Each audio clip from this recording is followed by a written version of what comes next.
അയോധ്യയിലെ രാമക്ഷേത്രത്തിലെ കാണിക്കക്കൊള്ളയുമായി ബന്ധപ്പെട്ട് കേരളത്തിലെ മാധ്യമങ്ങൾ ചെയ്തുകൊണ്ടിരിക്കുന്ന പിതൃശൂന്യ പ്രവർത്തനം പറയാതെ തരമില്ല. ഇന്നലെ മലയാള മനോരമ ദിനപത്രം ഒന്നാം പേജിൽ ഒരു ചിത്രം, വലിയ ചിത്രം, 3 കോളം ചിത്രം കൊടുത്തു.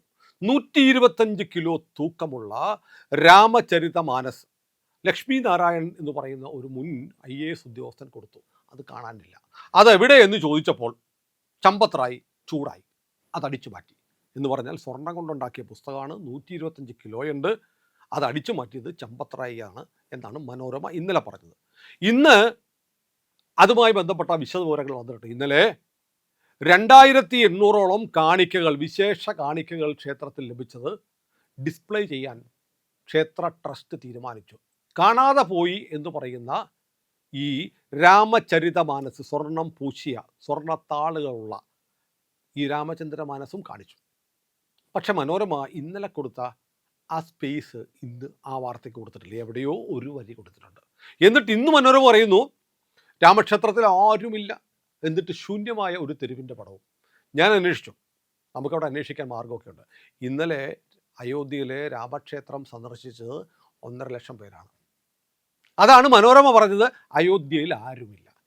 ഇത് ബാക്കി മാധ്യമങ്ങളെക്കുറിച്ച് ഞാൻ പറയുന്നില്ല. കേരളത്തിലെ ഏറ്റവും പഴയ പത്രം, ഏറ്റവും പ്രചാരമുണ്ടെന്ന് അവകാശപ്പെടുന്ന പത്രം ചെയ്യുന്ന നേരത്തെ പറഞ്ഞ പിതൃശൂന്യ മാധ്യമ പ്രവർത്തനം ചൂണ്ടിക്കാണിക്കാൻ വേണ്ടി പറഞ്ഞതാണ്. ബാക്കി ഏഷ്യാനെറ്റ് പോലെയുള്ള മാധ്യമങ്ങൾ ഇവരൊക്കെയാണ് കർണാടകയിലെ ധർമ്മസ്ഥല ക്ഷേത്രത്തെക്കുറിച്ച് നൂറുകണക്കിന് യുവതികളെ ധർമ്മസ്ഥല ക്ഷേത്രവുമായി ബന്ധപ്പെട്ട അധികാരികളുടെ നേതൃത്വത്തിൽ മാനഭംഗപ്പെടുത്തി കൊന്നു കുഴിച്ചുമൂടി എന്നുള്ള വാർത്തകൾ മാസങ്ങളോളം സംപ്രേഷണം ചെയ്തത്, ടൺ കണക്കിന് പേപ്പറുകളിൽ അച്ചടിച്ചത്. ഒടുവിൽ കർണാടക ഭരിക്കുന്ന കോൺഗ്രസ് സർക്കാർ തന്നെ ചിന്നയ്യ എന്ന് പറയുന്ന ഒരാളെ രംഗത്തിറക്കി അവിടെ ഉണ്ടാക്കിയ കള്ളക്കേസാണെന്ന് കണ്ടുപിടിച്ചപ്പോൾ ആ ക്ഷേത്രത്തെ, ഹിന്ദുക്കളുടെ വിശ്വാസത്തെ ആക്ഷേപിച്ച ഒരൊറ്റ മാധ്യമവും മാപ്പ് പറഞ്ഞില്ല. ഇങ്ങനെ വ്യാജ പ്രചാരണം നടത്തി ഒരു ഹിന്ദു ക്ഷേത്രത്തെ ആക്ഷേപിച്ചതിന് അതിനെക്കുറിച്ച് ഒരു ചർച്ച പോലും നടത്തിയില്ല, ഒരു എഡിറ്റോറിയൽ പോലും എഴുതിയില്ല. ധർമ്മസ്ഥലയെക്കുറിച്ച് ഇവിടെ മുഖപ്രസംഗം എഴുതിയ മാധ്യമങ്ങൾ വരെയുണ്ട്. അതുപോലെയാണ് അയോധ്യ ക്ഷേത്രത്തെക്കുറിച്ച് നട്ടാൽ കുരുക്കാത്ത നുടകൾ ഇവിടുത്തെ മാധ്യമങ്ങൾ പ്രചരിപ്പിക്കുന്നത്. നോക്കൂ, ഈ 2800ഓളം വസ്തുക്കൾ സുരക്ഷിതമായിരിക്കുന്നു ട്രസ്റ്റ് പറഞ്ഞു. ഏറ്റവും കൂടുതൽ സെൻസേഷൻ ഉണ്ടാക്കിയത് ഈ രാമചരിതമാനസിൻ്റെ സ്വർണ്ണ പുസ്തകം, സ്വർണ്ണപ്പതിപ്പെന്ന് പറഞ്ഞാണ്. 125 കിലോ ഉണ്ടെന്ന് പറഞ്ഞ ആ സാധനം ആളുകൾ കയ്യിൽ പിടിച്ചുകൊണ്ടിരിക്കുന്ന ചിത്രം ഇന്ന് വന്നു. 125 കിലോ ഉള്ള സാധനം ഒരു മനുഷ്യന് കയ്യിൽ ഉയർത്തിപ്പിടിക്കാവുന്നതാണ്. നിങ്ങൾ ആ ചിത്രം കാണണം. എത്ര വലിയ നുണയാണ് ഇവർ പറഞ്ഞത്.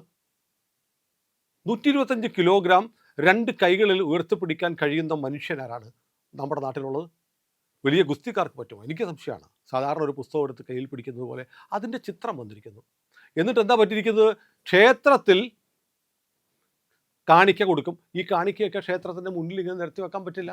കുറച്ച് നാൾ വെക്കും, അത് കഴിഞ്ഞിട്ട് അതെടുത്ത് സ്ട്രോങ് റൂമിലേക്ക് മാറ്റും. ഇതാണ് എല്ലായിടത്തും ചെയ്യുന്നത്. നമ്മുടെ ശബരിമല ശ്രീകോവിൽ സ്വർണം പൂശിയത് വിജയ് മല്യയാണ്.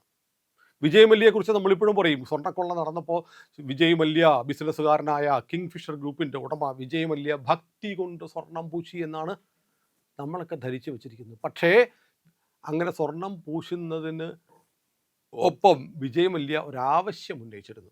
നിലയ്ക്കൽ മുതൽ സന്നിധാനം വരെ തൻ്റെ കിങ് ഫിഷറിൻ്റെ ഹോർഡിങ്ങുകൾ വെക്കണമെന്ന്. മനസ്സിലായില്ലേ? പബ്ലിസിറ്റി ആയിരുന്നു.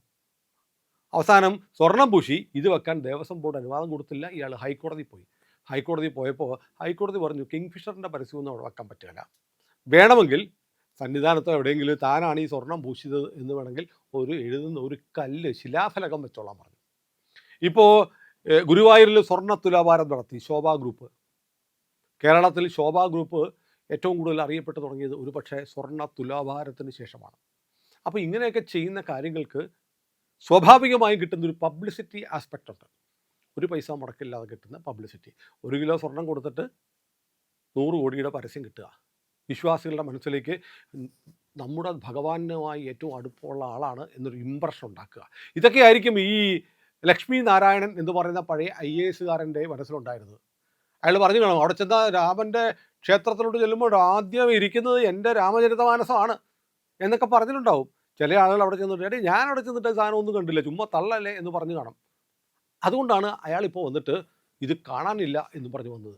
അത് ആ ക്ഷേത്രത്തിൽ ഒന്ന് അന്വേഷിച്ച് അതെവിടെയുണ്ട്, എങ്ങോട്ട് മാറ്റി എന്ന് അന്വേഷിച്ചിട്ട് വേണ്ടേ വാർത്ത കൊടുക്കാൻ. പക്ഷേ ഈ വാർത്ത കൊടുക്കും മുമ്പ് ക്ഷേത്ര ഭാരവാഹികൾക്ക് വേണമെങ്കിൽ ഒന്ന് വിളിച്ചു ചോദിച്ചിട്ട് ഈ രാമചരിതമാനസ് എന്ന് പറയുന്ന സ്വർണം പൂശിയ ഒരു പുസ്തകം ഉണ്ടല്ലോ, അതിപ്പോൾ എവിടെയാണ് എന്ന് ചോദിച്ചാൽ ഈ വിവാദങ്ങൾ നിലനിൽക്കെ അവർ കൃത്യമായിട്ട് പറയുമല്ലോ അത് സ്ട്രോങ് റൂമിലുണ്ടെന്ന്.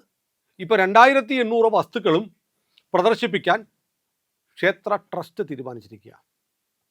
അപ്പോൾ എത്ര പെട്ടെന്നാണ് ഒരു ക്ഷേത്രത്തെ അപമാനിക്കാൻ വേണ്ടി ഇന്ത്യയിലെ മാധ്യമങ്ങളും വിശിഷ്യ ഇന്ത്യയിലെ കേരളത്തിലെ മാധ്യമങ്ങൾ ഇങ്ങനെ മത്സരിച്ചു കൊണ്ടിരിക്കുന്നത്. ഇന്നലെ ട്രസ്റ്റിൻ്റെ യോഗം ചേർന്നു, ചമ്പത്രായുടെ രാജി അംഗീകരിച്ചു. ആ മനുഷ്യൻ ഒരു സാധു മനുഷ്യൻ, ഇടിഞ്ഞു പൊളിയാറായ വീട്ടിൽ താമസിക്കുന്ന ഒരു മനുഷ്യനാണ് ചമ്പത്രായി. വളരെ വളരെ സന്യാസ തുല്യമായ ജീവിതം നയിക്കുന്ന ഒരു മനുഷ്യനെതിരെയാണ് അവിടെ കാണിക്ക എണ്ണാൻ കരാർ ജോലിക്കെടുത്ത ആളുകൾ കാണിക്ക വഞ്ചിയിൽ വീണ കുറേ പണം അടിച്ചു മാറ്റിയതിൻ്റെ പേരിൽ അതിന് ലഘൂകരിക്കുകയല്ലേ ഞാൻ. ധാർമ്മിക ഉത്തരവാദിത്തം വേണമെങ്കിൽ ചമ്പത്രായിക്കൊണ്ടെന്ന് പറയാം. പക്ഷേ CCTV ക്യാമറയൊക്കെ മറച്ചുകൊണ്ട് കേരളത്തിലെ ക്ഷേത്രങ്ങളിൽ നടക്കുന്നുണ്ട്. ഞാൻ പലതവണ പറഞ്ഞൊരു കാര്യമുണ്ട്, ഒരൊറ്റയാളെ പോലും കേരളത്തിൽ ഇതുവരെ അറസ്റ്റ് ചെയ്തിട്ടില്ല പ്രിയപ്പെട്ടവരെ. ശബരിമലയിൽ കഴിഞ്ഞ തീർത്ഥാടന കാലത്ത് അവിടെ കാണിക്ക എണ്ണാൻ വന്ന ആളുകൾ ദിവസവും 25,000 30,000 രൂപയൊക്കെ ദിവസവും ശബരിമലയിലെ കേരളത്തിലെ 1-ാം നമ്പർ പോസ്റ്റ് ഓഫീസിൽ നിന്ന് മണി ഓർഡർ അയക്കുന്നതായി ഹൈക്കോടതി നിയമിച്ച പ്രത്യേക അന്വേഷണ സംഘം കണ്ടെത്തിയിട്ടുണ്ട്. അങ്ങനെ ദിവസവും 10,000-10,000 രൂപ മണി ഓർഡർ അയച്ചത് എങ്ങനെയായിരിക്കും? കാണിക്ക എണ്ണിയപ്പോൾ അടിച്ചു മാറ്റിയതാണ്. അതിൻ്റെ പേരിൽ ദേവസ്വം ബോർഡ് പ്രസിഡന്റ് രാജിവെക്കാനോ അല്ലെങ്കിൽ മുഖ്യമന്ത്രി രാജിവെക്കാനോ ആരും പറഞ്ഞില്ല. എന്തിന് കേരളത്തിൽ അങ്ങനെ മണി ഓർഡർ അയച്ച കാണിക്ക അടിച്ചു മാറ്റിയ ഒരൊറ്റയാളെ പോലും അറസ്റ്റ് ചെയ്തിട്ടില്ല. ഒരാളുടെ പേര് പോലും പുറത്തു വന്നിട്ടില്ല. എങ്ങനെയുണ്ട് UP-യിലെ കാര്യവും കേരളത്തിലെ കാര്യവും തമ്മിൽ?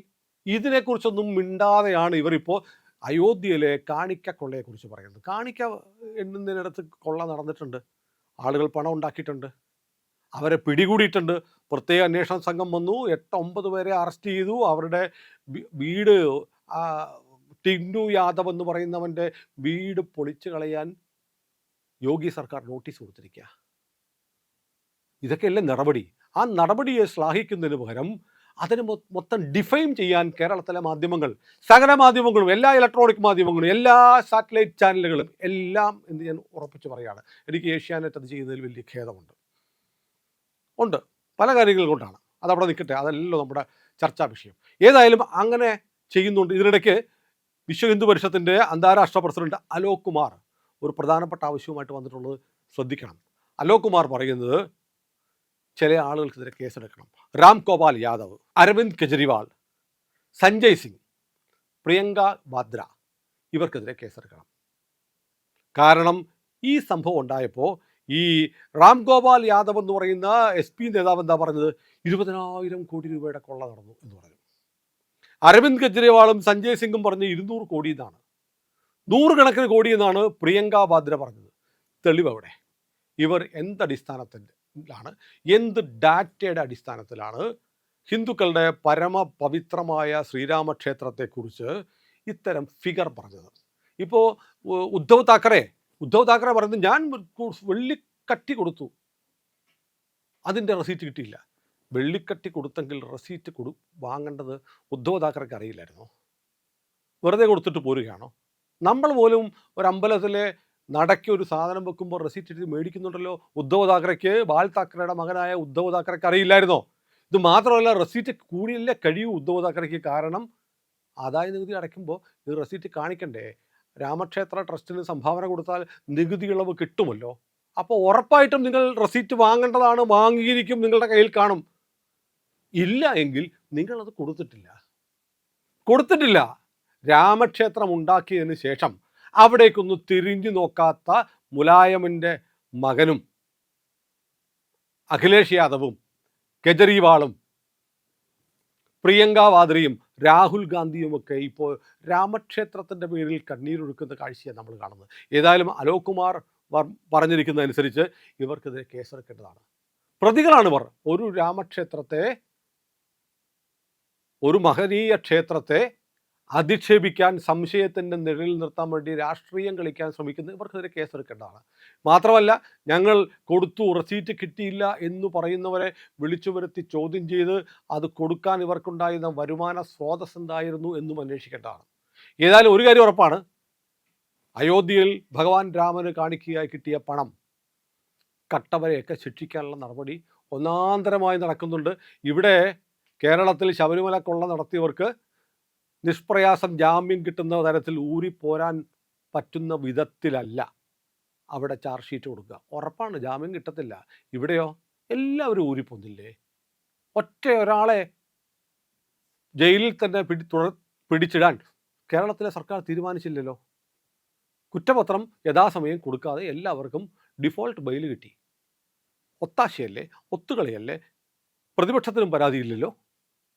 അതുപോലെയല്ല, നോക്കൂ, ഇന്നലെ അയോധ്യ ട്രസ്റ്റിൻ്റെ, രാമക്ഷേത്ര ട്രസ്റ്റിൻ്റെ ജനറൽ സെക്രട്ടറിയുടെ ചുമതല കൃഷ്ണമോഹൻ എന്ന് പറയുന്ന 73കാരനെ ഏൽപ്പിച്ചു. കൃഷ്ണമോഹൻ എന്ന് പറയുന്ന ആൾ നിങ്ങൾ എന്തൊക്കെ പറഞ്ഞാൽ RSകാരനാണ്. കിഴക്കൻ ഉത്തർപ്രദേശിൻ്റെ ക്ഷേത്ര സംഘചാലകാണ്.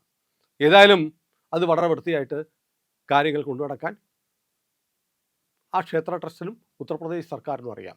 കാര്യങ്ങൾ കൃത്യമായി അവിടെ ചെയ്യുന്നുണ്ട്. പിന്നെ രാമചരിതമാനസം ഉൾപ്പെടെയുള്ള സാധനങ്ങൾ മോഷണം പോയി എന്ന് പറഞ്ഞ് വെണ്ടയ്ക്ക നിരത്തി 1-ാം പേജിൽ 4 കളർ ചിത്രം കൊടുത്ത മനോരമ പോലെയുള്ള പത്രങ്ങൾ അതവിടെ തന്നെ ഉണ്ട് എന്ന് പറയുമ്പോൾ ഒറ്റ വരിയിൽ വാർത്ത ഒതുക്കുന്നത് നല്ല പച്ച മലയാളത്തിൽ തന്തയില്ലാഴികയാണ് എന്ന് PC ജോർജിൻ്റെ ഭാഷയിൽ പറഞ്ഞാൽ നിങ്ങൾ എന്താ കുറ്റം പറയരുത്. പ്രിയമുള്ളവരെ, ഇന്ത്യ ലൈവ് ഇനിയും സബ്സ്ക്രൈബ് ചെയ്തിട്ടില്ല എങ്കിൽ ഉറപ്പായിട്ടും അത് ചെയ്യണേ.